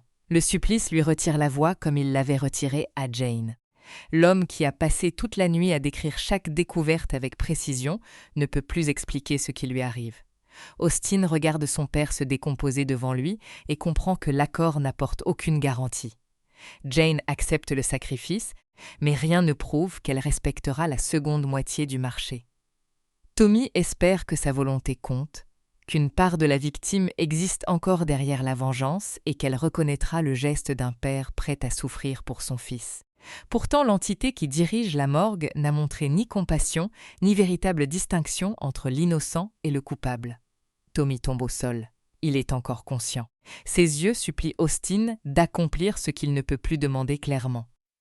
La souffrance promise par Jane ne mène pas à une mort naturelle. Elle pourrait durer comme la sienne dans un corps incapable de s'éteindre complètement. Austin comprend ce que son père attend. Il prend un couteau. Le geste est insoutenable parce qu'il inverse toutes leurs relations. Tommy a toujours guidé la main de son fils pendant les autopsies. Il lui apprenait où inciser, comment respecter les tissus, comment séparer l'observation du jugement. Maintenant, Austin doit utiliser une lame contre un être encore vivant, non pour découvrir la cause de sa mort, mais pour la provoquer. Tommy le regarde sans résistance. Austin plante la lame dans sa poitrine. La douleur de Tommy s'arrête. Son corps devient enfin ce que Jane refuse d'être, un véritable cadavre, libéré de la conscience et du supplice. Le sacrifice du père sauve au moins son fils de la nécessité de le regarder souffrir plus longtemps. Mais Austin vient de perdre en quelques minutes toutes les personnes qui l'attachaient à cette maison. Emma est morte à cause d'une illusion. Tommy est mort par sa main. Sa mère avait déjà disparu 2 ans auparavant. La morgue familiale ne contient plus aucune famille.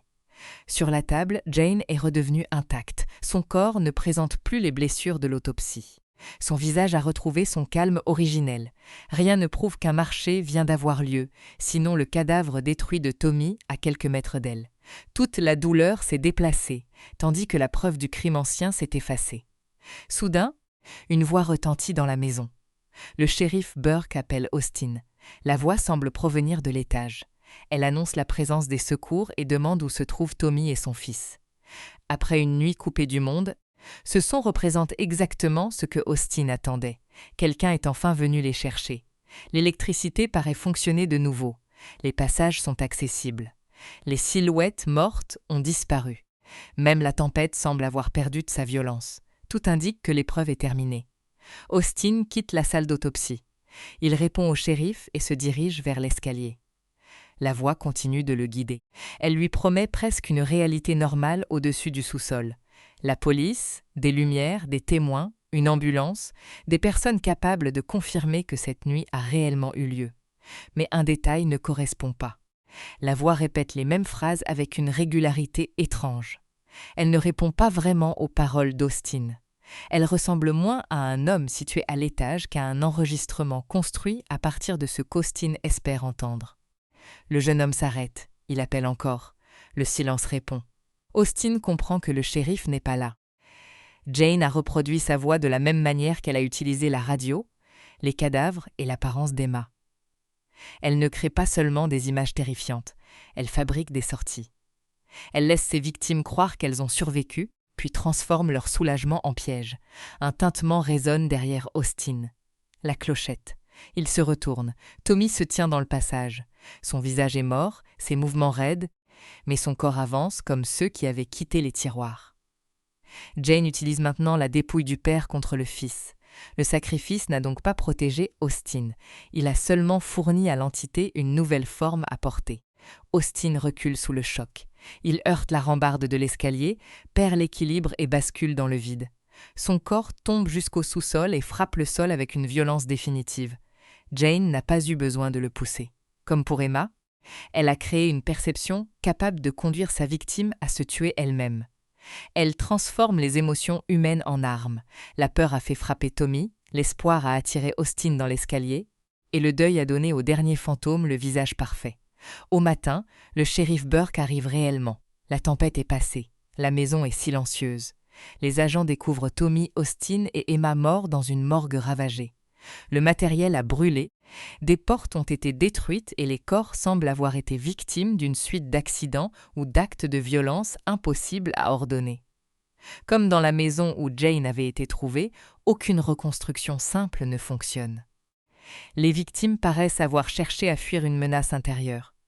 Les blessures existent, mais l'agresseur demeure absent. Chaque scène raconte une panique réelle sans fournir l'identité de celui qui l'a provoquée. Au centre de la salle, Jane Doe repose intacte. Aucune incision, aucune brûlure, aucune fracture visible. Rien n'indique que Tommy et Austin ont passé la nuit à ouvrir son corps. Aux yeux de la police, leur autopsie semble n'avoir jamais commencé. Jane conserve donc son anonymat et son secret. Le shérif décide de ne pas laisser le corps dans cette morgue. Il ordonne son transfert vers l'université du Commonwealth de Virginie, où une autre équipe pourra l'examiner. La décision paraît raisonnable. Après la mort des Tilden, il faut envoyer Jane vers un établissement mieux équipé. Mais ce choix remet simplement le mécanisme en marche. Le corps est placé dans une ambulance. Les portes se ferment. Le véhicule quitte la propriété et prend la route vers une nouvelle salle d'examen, de nouveaux médecins et de nouvelles personnes persuadées qu'un cadavre ne peut pas leur faire de mal. À l'intérieur du véhicule, la radio s'allume seule. La même chanson joyeuse recommence. Sous le drap, le gros orteil de Jane bouge légèrement. Après des siècles d'immobilité, le sacrifice de Tommy lui a peut-être rendu une infime partie de son corps, et l'autopsie suivante pourrait lui rendre le reste. La fin de The Jane Doe Identity ne révèle jamais le véritable nom de la jeune femme. Elle ne nous montre pas son procès, ses bourreaux, ou le moment précis où le rituel a transformé son corps. Pourtant, l'autopsie permet de reconstituer l'essentiel. Jane était probablement innocente lorsqu'elle a été accusée, mais la violence destinée à punir une sorcière a fini par en créer une. Cette nuance est capitale. Si Jane avait toujours été une entité maléfique, les blessures cachées dans son corps seraient simplement les traces d'une tentative ratée pour la détruire. Le film serait alors l'histoire classique d'un monstre ancien libéré par des hommes trop curieux. Mais Tommy comprend une réalité beaucoup plus sombre. Les tortionnaires n'ont pas découvert le mal. Ils l'ont produit. Ils ont regardé une jeune femme, décidé qu'elle était coupable, puis utilisé la souffrance pour confirmer leur propre accusation. Comme son corps résistait ou ne leur donnait pas la réponse attendue, ils ont poursuivi. Ils ont brisé ses articulations, paralysé ses muscles, coupé sa langue et brûlé ses poumons. Ils ont caché leur jugement sous sa peau et transformé l'intérieur de son corps en chambre de torture. Jane est devenue ce que la peur collective prétendait voir en elle. Cela explique pourquoi son pouvoir ne ressemble pas à celui d'une sorcière libre. Elle ne quitte presque jamais la table. Elle ne se redresse pas pour poursuivre ses victimes. Elle ne prononce aucune formule et n'utilise aucun objet magique. Son influence agit depuis l'immobilité, parce que l'immobilité fait partie de sa condamnation. Son corps est à la fois son arme et sa prison.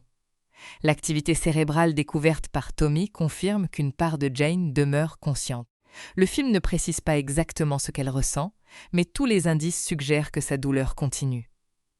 Son cœur ne bat pas, pourtant son sang reste anormalement frais. Ses organes ont été mutilés, mais elle ne se décompose pas. Son cerveau répond toujours, même après l'ouverture complète du corps. Elle ne vit donc pas comme une personne ordinaire. Elle persiste. Cette distinction permet de comprendre pourquoi l'autopsie déclenche une réaction aussi violente. Tommy et Austin ne créent pas la malédiction en ouvrant Jane. Le massacre de la maison prouve que son influence était déjà active avant son arrivée à la morgue. Mais chaque incision reproduit une partie de son supplice et augmente probablement son besoin de riposter. Les deux hommes pensent découvrir une douleur passée. Pour Jane, cette douleur n'est jamais passée. La morgue entière devient alors une extension de sa conscience. Les lampes, la radio, les portes et les cadavres répondent à ce qui se produit sur la table. Plus Tommy et Austin pénètrent dans son corps, plus Jane pénètre dans leur esprit. L'autopsie avance vers l'intérieur d'elle-même, tandis que sa vengeance avance vers l'intérieur de leur famille. Le film ne confirme jamais clairement si toutes les manifestations sont physiques.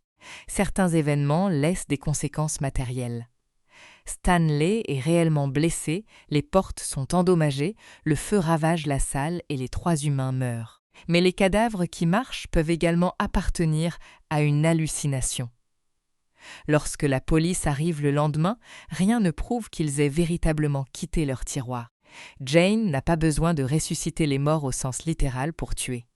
Il lui suffit de convaincre Tommy et Austin qu'ils sont entourés de cadavres animés.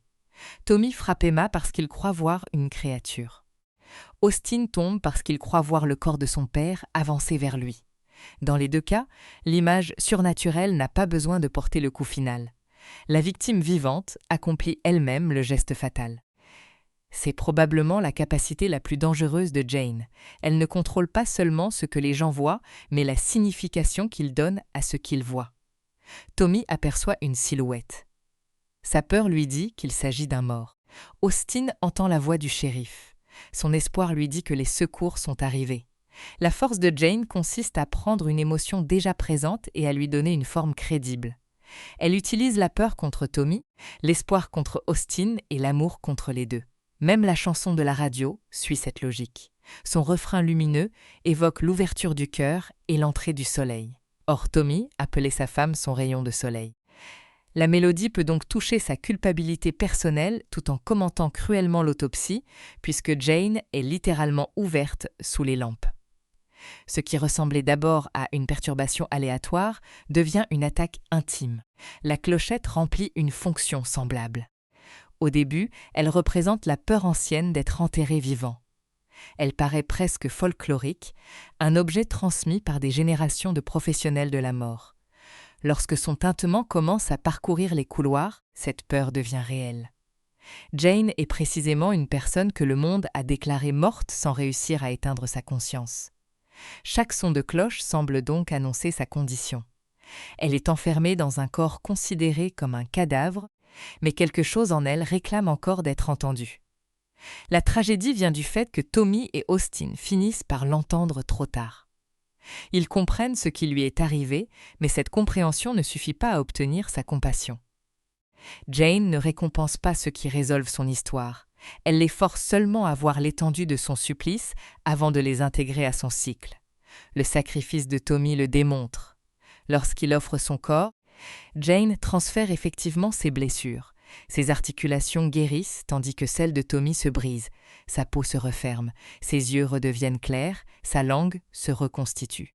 Il existe donc bien une relation directe entre la souffrance portée par Jane et celle qu'elle inflige aux vivants. Mais ce transfert n'est pas un pacte équitable. Tommy demande explicitement que Austin soit épargné. Jane accepte son corps, se restaure grâce à lui, puis tue malgré tout le fils. 2 interprétations sont possibles. La première est que Jane n'a jamais accepté les conditions de Tommy. Elle a seulement profité de son offre pour récupérer une partie de son intégrité physique. Le père a parlé à une force qui ne reconnaît plus aucune obligation morale. La seconde interprétation est encore plus cruelle. Jane ne peut peut-être pas promettre de s'arrêter.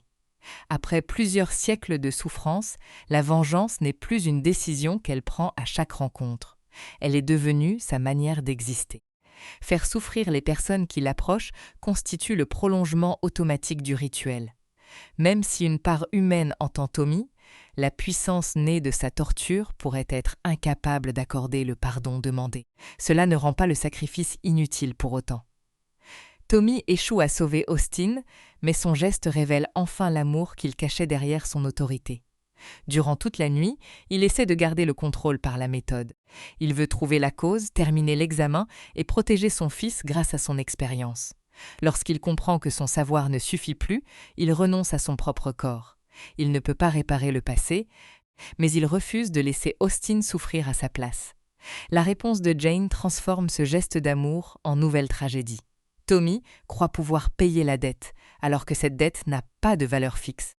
Aucun degré de douleur ne peut compenser ce qui a été infligé à Jane, parce que sa souffrance ne possède plus de fin. Chaque sacrifice devient seulement une nouvelle étape de sa restauration. Le mouvement final de son orteil prend alors tout son sens. Ce geste minuscule ne signifie pas nécessairement que Jane peut soudain marcher. Il indique surtout que le transfert a changé quelque chose. Avant Tommy, elle agissait uniquement à travers son environnement et les perceptions de ses victimes. Après avoir absorbé son sacrifice, elle récupère assez de contrôle pour produire un mouvement volontaire. Un seul orteil bouge, mais cette progression suffit à rendre la conclusion terrifiante. Jane est transportée vers une autre institution où de nouveaux médecins vont recommencer le processus. Ils observeront son extérieur intact. Ils remarqueront ses yeux troubles, son absence de rigidité et son sang trop frais. Puis ils l'ouvriront, persuadés qu'une autopsie peut produire une réponse. Chaque nouvel examen pourrait lui offrir une nouvelle victime et une nouvelle portion de vie. Le corps circule donc comme une contamination. Les survivants ou les autorités essaient de résoudre le problème en le déplaçant. La famille de la maison a peut-être tenté de l'enterrer. Le shérif l'envoie vers une autre morgue. Personne ne détruit le cycle parce que personne ne peut fournir une explication acceptable avant que le cycle recommence. La dernière cruauté vient de son statut administratif. Jane demeure une inconnue. Sans nom, sans histoire officielle et sans personne pour réclamer son corps, elle peut être transportée d'un lieu à l'autre comme une preuve. Son anonymat, produit par l'effacement de son identité, protège désormais sa malédiction. Chaque équipe cherche à découvrir qui elle était, mais cette recherche exige précisément les gestes qui réveillent sa violence. Le titre du film contient ainsi le piège complet. L'autopsie devrait révéler l'identité de Jane Doe. Elle révèle seulement pourquoi personne ne survit assez longtemps pour la lui rendre. The Jane Doe Identity réussit quelque chose de rare. Faire d'un corps parfaitement immobile le personnage le plus puissant de l'écran. Cette réussite repose d'abord sur une décision de mise en scène. André Ovredal ne traite pas Jane comme un simple accessoire placé entre Brian Cox et Emile Hirsch. La caméra lui accorde une présence équivalente à celle des deux hommes. Elle revient vers son visage, ses yeux fermés, ses mains et cette peau dont le calme contredit tout ce que l'autopsie révèle. À mesure que Tommy et Austin changent leur interprétation, la manière de filmer Jane change elle aussi. Elle paraît d'abord vulnérable, presque abandonnée, puis son immobilité devient ambiguë. Enfin, sans qu'elle adopte une expression menaçante, le même visage finit par dominer toute la pièce. Olwen Kelley doit donc jouer sans utiliser les outils habituels d'une actrice. Elle ne peut pas construire son personnage par la voix, le déplacement ou les gestes. Elle doit contrôler sa respiration, éviter les mouvements involontaires et rester crédible pendant que la caméra s'approche suffisamment pour enregistrer le moindre frémissement. Sa pratique du yoga l'a aidée à réduire les signes visibles de respiration et la production a utilisé son véritable corps pour une grande partie des plans, avec des prothèses lorsque les effets d'autopsie l'exigeaient. Le résultat produit une gêne qu'un mannequin seul aurait difficilement créée. Le spectateur sait, même inconsciemment, qu'une personne vivante se trouve sur cette table.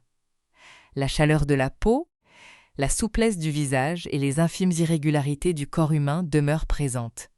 Pourtant, Jane refuse de bouger. Cette tension entre la vie réelle de l'interprète et la mort du personnage donne au film une énergie silencieuse. On attend un clignement d'œil qui ne vient pas. On surveille une main qui reste immobile.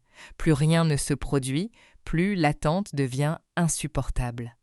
La précision de l'autopsie renforce cette sensation. Œuvredal et ses acteurs se sont préparés avec des professionnels afin que Tommy et Austin donnent l'impression de connaître réellement leur métier. Les outils sont manipulés avec assurance. Les observations suivent une méthode. Les deux hommes peuvent parler d'un détail personnel tout en travaillant sur un cadavre, non parce qu'ils manquent de respect, mais parce que cette proximité avec la mort constitue leur quotidien. Cette crédibilité est essentielle. Le film demande au public d'accepter progressivement des phénomènes impossibles. Pour que le surnaturel soit efficace, la base doit paraître solide. Lorsque Tommy affirme qu'un corps révèle toujours la vérité, nous croyons à son expérience. Lorsque cette vérité anatomique se met à défier les lois naturelles, nous partageons son désarroi. Si les premières étapes avaient ressemblé à une autopsie de cinéma approximative, chaque anomalie aurait perdu une partie de sa force. Le tournage a d'ailleurs suivi l'ordre chronologique de l'histoire, un choix inhabituel mais presque indispensable ici. Le corps, les organes, les instruments et les traces laissées sur la table évoluent continuellement. Revenir en arrière aurait transformé la continuité en casse-tête. Une équipe photographiait donc la disposition des éléments afin que chaque étape de la dissection corresponde exactement à la précédente. Même avec cette méthode, certains frémissements musculaires ou mouvements respiratoires d'Olwen Kelley ont dû être corrigés après le tournage. Cette discipline technique sert directement la narration. Nous voyons Jane se dégrader étape par étape, tandis que Tommy et Austin se fatiguent dans le même ordre. Les acteurs n'ont pas à reconstruire chaque jour un niveau de peur choisi au hasard. Leur épuisement accompagne celui des personnages. La salle se remplit progressivement de matériel, de tissus et de dégâts, comme si l'enquête laissait une empreinte physique impossible à effacer avant la restauration finale du corps. Œuvredal privilégie aussi des objectifs assez larges pour conserver l'environnement autour des personnages. Le fond du cadre reste visible. Le spectateur peut donc chercher une silhouette dans un corridor pendant que Tommy travaille au premier plan. Cette profondeur nous oblige à surveiller plusieurs zones à la fois. Lorsque l'angle change, nous devons réapprendre l'espace et vérifier de nouveau chaque porte, chaque reflet, chaque obscurité. La peur vient moins de ce que le réalisateur montre que de l'endroit où il nous apprend à attendre quelque chose. Brian Cox apporte à Tommy le poids nécessaire. Il suffit d'un regard ou d'une pause dans sa diction pour sentir qu'il a observé des milliers de blessures avant celle-ci. Son autorité n'est jamais invincible. Elle se fissure lentement, découverte après découverte. Le plaisir de sa performance vient de cette résistance. Tommy ne devient pas soudainement superstitieux. Il protège sa logique jusqu'au moment où le feu lui démontre que les règles ne fonctionnent plus. Emile Hirsch joue Austin dans une énergie plus nerveuse. Le fils connaît le métier, mais il n'est pas encore prisonnier de ses habitudes. Il remarque plus vite que les événements forment un schéma et accepte plutôt l'idée que Jane constitue la source du danger.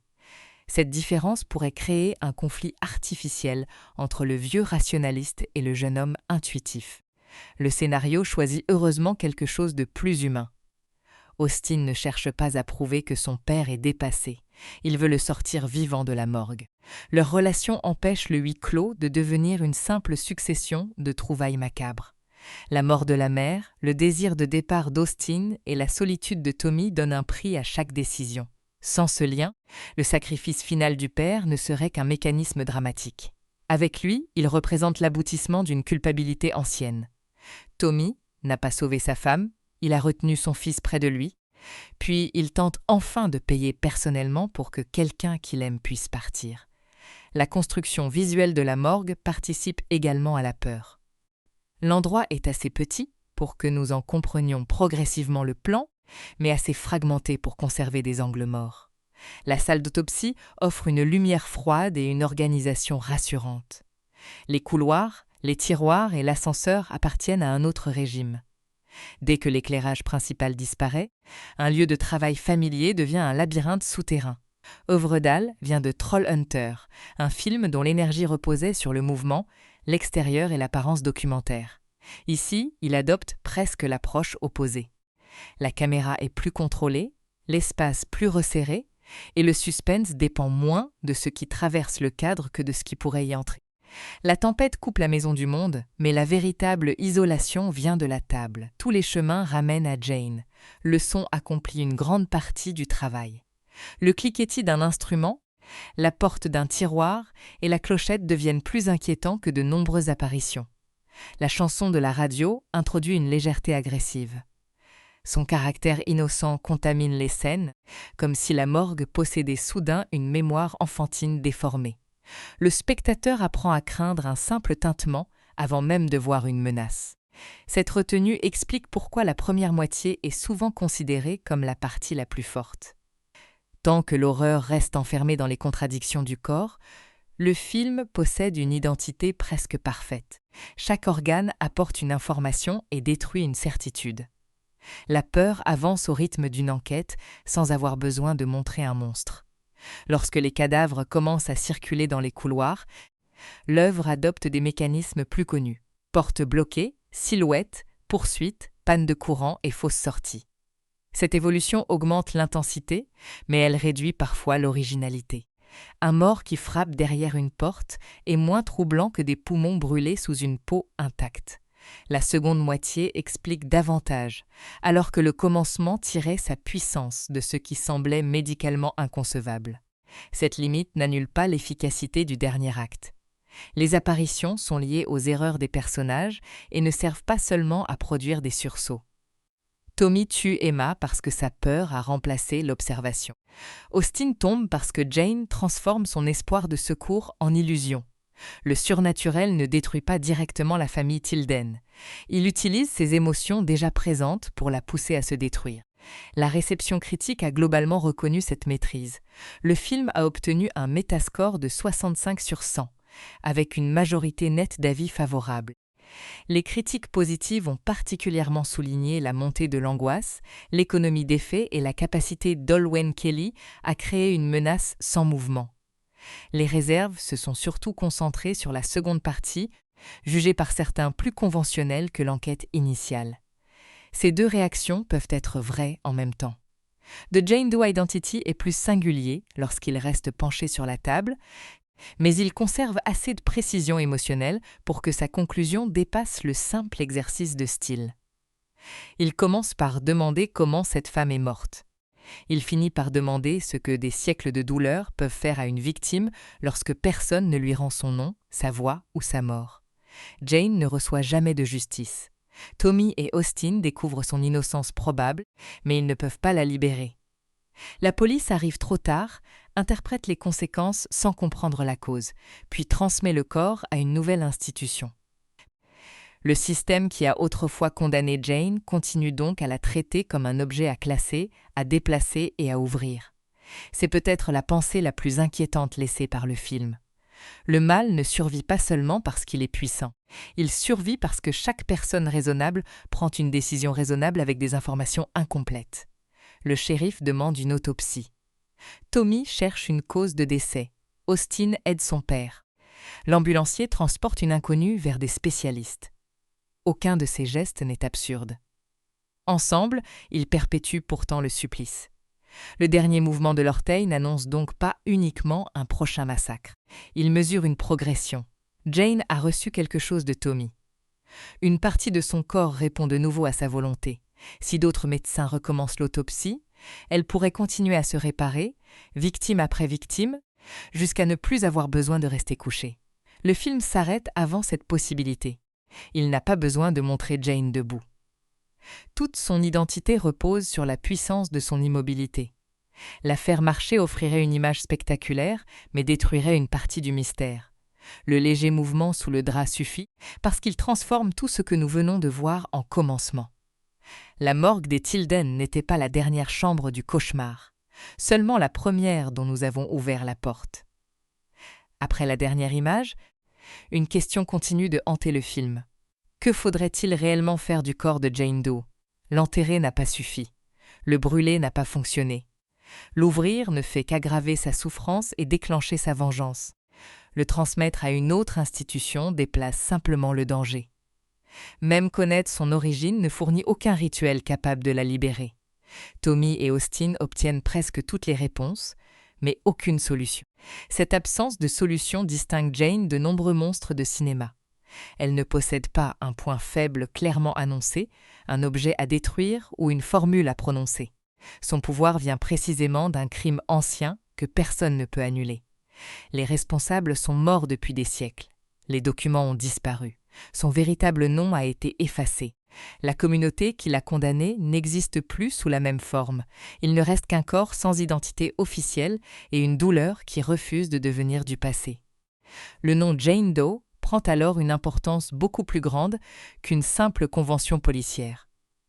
Dans les procédures américaines, cette désignation permet de parler d'une femme inconnue en attendant son identification. Elle sert à organiser une enquête, mais elle réduit aussi temporairement une personne à son absence de nom. Pour la jeune femme du film, ce statut temporaire semble être devenu éternel. Elle n'est plus la fille de quelqu'un, la sœur de quelqu'un, une habitante d'une ville ou une personne dotée d'une histoire reconnue. Elle est uniquement le corps que l'on transporte d'un lieu à l'autre. Ses bourreaux lui ont retiré la parole en coupant sa langue. Le temps lui a retiré son nom. Les institutions modernes lui retirent encore une partie de son humanité en la traitant comme un dossier à résoudre. Tommy tente de lui rendre une histoire par l'autopsie. Chaque découverte reconstitue un fragment de ce qui lui a été infligé. Les fractures racontent l'immobilisation. Le datura raconte la paralysie. Les poumons racontent la fumée. Les symboles racontent le jugement religieux. Le cerveau actif raconte enfin la persistance de la conscience. Mais reconstituer une souffrance ne revient pas à rendre une identité. Tommy sait comment elle a été torturée, sans découvrir qui elle était avant cette torture. C'est peut-être la limite la plus tragique de toute son enquête. Les blessures ont survécu plus longtemps que la personne.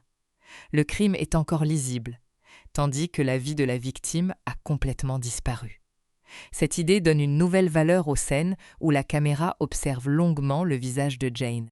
Le spectateur cherche naturellement une expression capable de révéler sa personnalité. Douceur, colère, tristesse ou menace. Pourtant, ces traits restent neutres. Nous ne pouvons pas savoir ce qu'elle aimait, ce qu'elle craignait avant son accusation ou le genre de vie qu'elle aurait voulu mener. Nous voyons seulement ce que la violence a fait d'elle. Le film refuse donc de transformer Jane en héroïne vengeresse. Son innocence passée n'excuse pas les meurtres qu'elle provoque. Emma n'a participé à aucun procès. Austin n'a prononcé aucune condamnation. Tommy, malgré ses erreurs, essaie finalement de comprendre et de soulager. Jane les détruit tout de même. Elle est à la fois victime et menace, sans que l'une de ses positions efface l'autre. Cette contradiction empêche le récit de se réduire à une morale confortable. La souffrance ne rend pas automatiquement une personne meilleure. Une injustice extrême peut produire une nouvelle injustice. Comprendre l'origine d'une violence permet de lui donner un contexte, mais pas nécessairement de la justifier. Jane semble avoir perdu la capacité de distinguer ceux qui l'ont condamnée de ceux qui découvrent son corps. Elle reproduit un jugement aussi aveugle que celui dont elle a été victime. Ses bourreaux ont vu une sorcière dans une femme probablement innocente. Elle voit désormais des bourreaux dans tous ceux qui l'approchent. Tommy et Austin aggravent involontairement cette confusion en utilisant des instruments qui rappellent les tortures anciennes. Ils attachent, incisent, découpent et retirent des organes pour comprendre la mort. Leurs intentions sont scientifiques, mais Jane peut ne percevoir que la répétition des gestes. Après plusieurs siècles de souffrance, la différence entre un médecin et un tortionnaire n'existe peut-être plus pour elle. Le film place ainsi la science dans une position inhabituelle. Elle n'est ni ridiculisée, ni présentée comme inutile. Sans la méthode de Tommy, personne ne comprendrait l'origine de Jane. Les observations médicales conduisent à la vérité. Cependant, cette vérité dépasse la capacité de la science à intervenir. Tommy peut mesurer les blessures, identifier une plante et constater une activité neuronale. Il ne peut pas quantifier la malédiction ou déterminer la dose de souffrance nécessaire pour la briser. Son expertise ouvre la porte de l'énigme, mais le monde découvert derrière cette porte ne respecte plus les règles de son métier. La même limite touche la religion. Le verset biblique et les symboles ne fournissent aucune protection. Ils appartiennent au rituel qui a créé Jane. Les textes utilisés pour identifier et condamner le mal ont participé à sa naissance. La foi n'est pas présentée comme une force salvatrice, mais comme un langage que des humains effrayés ont transformé en instrument de torture. Ce choix rend la menace particulièrement fermée. Les deux grandes voies classiques du cinéma surnaturel échouent. La science comprend sans guérir. La religion explique une partie du rituel sans offrir de délivrance. Tommy et Austin restent seuls entre ces deux systèmes, avec un corps qui appartient aux deux et ne peut être maîtrisé par aucun. Plusieurs indices annonçaient pourtant cette impasse dès le début. La scène de crime montrait des victimes qui cherchaient à sortir, alors qu'aucun intrus évident n'était entré. Cette disposition révélait déjà que Jane n'attaque pas comme une personne physique. Elle envahit la perception, pousse les habitants à agir contre une menace invisible et transforme le lieu lui-même en piège. Les yeux troubles associés à l'absence de rigidité annonçaient également sa condition intermédiaire. Son corps présentait en même temps les signes d'une mort ancienne et ceux d'une mort récente, parce qu'il n'appartenait complètement à aucune de ces catégories. Jane était trop morte pour vivre normalement, mais trop consciente pour être considérée comme un simple cadavre. La tourbe sous ses ongles, la taille marquée par le corset et le datura de Nouvelle-Angleterre déplaçaient discrètement l'enquête vers le passé bien avant la référence à Salem. Aucun de ces détails ne suffisait seul. Ensemble, ils formaient une chronologie cachée sous l'apparence d'un corps moderne. Même Stanley joue un rôle plus précis qu'il n'y paraît. Le chat est le premier être vivant à subir directement la violence après l'arrivée de Jane. Sa mort prouve que la menace ne se limite pas aux hallucinations humaines, elle peut atteindre la chair. Mais la décision de Tommy d'abréger ses souffrances prépare surtout le choix final d'Austin. Tommy tue Stanley par compassion parce qu'il sait que l'animal ne peut pas être sauvé. Plus tard, Austin tue Tommy pour la même raison. Le père apprend involontairement au fils le geste qui mettra fin à sa propre agonie. Dans les deux scènes, la mort devient un acte de miséricorde au milieu d'un récit où Jane est précisément privée de cette miséricorde. Le four crématoire crée un autre écho. Il libère Stanley en détruisant son corps, mais il ne peut rien contre Jane. La différence confirme que son supplice n'est pas seulement attaché à la matière. Le corps peut être couvert de flammes sans que la malédiction accepte sa disparition. Le transfert des blessures vers Tommy révèle peut-être la seule règle exploitable. Jane peut guérir lorsqu'un autre corps accepte sa douleur. Mais ce mécanisme reste profondément pervers. Il ne délivre personne. Il déplace le supplice, puis permet à Jane de continuer. On pourrait imaginer qu'une personne capable d'absorber la totalité de ses blessures lui rendrait une vie complète. Le mouvement de son orteil suggère effectivement une restauration progressive. Pourtant, rien ne garantit qu'une Jane entièrement guérie retrouverait son humanité. Son esprit a passé des siècles dans la douleur et la vengeance. Réparer son corps ne réparerait pas nécessairement ce qui demeure à l'intérieur. C'est pourquoi une suite montrant Jane marcher librement risquerait de réduire sa puissance.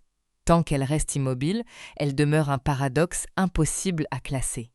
Victime, cadavre, sorcière créée par erreur, conscience active et scène de crime à elle seule. Sa force vient du fait que les autres accomplissent les mouvements à sa place. Les policiers la transportent, les médecins l'ouvrent, les victimes fuient, les morts avancent dans les couloirs. Jane ne fait presque rien de visible, mais chaque personne autour d'elle finit par agir selon sa volonté. Le véritable monstre du film n'est donc pas un corps qui se relève. C'est une souffrance ancienne qui a appris à faire bouger tous les autres.